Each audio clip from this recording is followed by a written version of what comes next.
So I'm here in Sweden visiting family, but I can't stop thinking about history. And I'm in an area called Jämtland, which is kind of jokingly pretending that they want to be, they have their own flag, they're kind of jokingly pretending that they want to be independent from Sweden.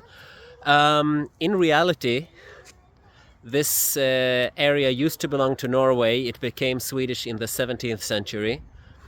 But before that, in the medieval times, it actually was pretty independent for a long time.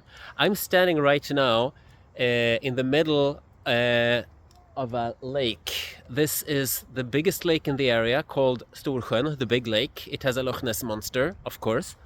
It's not called the Loch Ness monster, it's called the Big Lake Monster. And in the middle there's an island that I'm standing on. And in the middle of this island, I'm standing on the highest point. And here they have found an ancient fortress from the 4th or 5th century AD. Now this is extremely early to be Sweden. I mean, most of the early things we find in Sweden, in Scandinavia, is from the Vikings. Before the Vikings, they didn't have any writing system, so we know very little about what was here. But this is around the same time as the Byzantine Empire, the first Christians in the Roman Empire. We know that there's a big increase in iron, in making iron in this area around that time.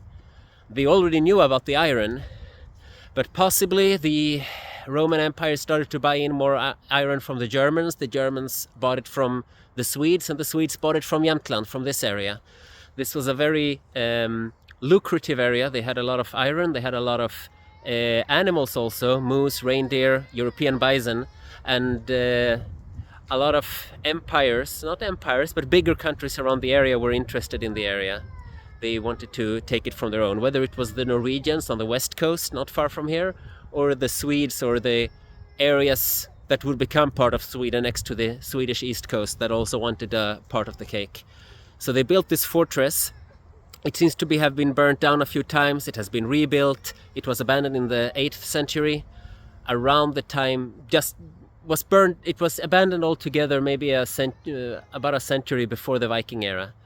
It's extremely interesting. We can't really know what happened here. We know very little about it. And I mean, I'm standing right on top of it. We saw a few remains of the walls when we came up here, but the actual place where I'm standing, it's just forest. It's just forest all around.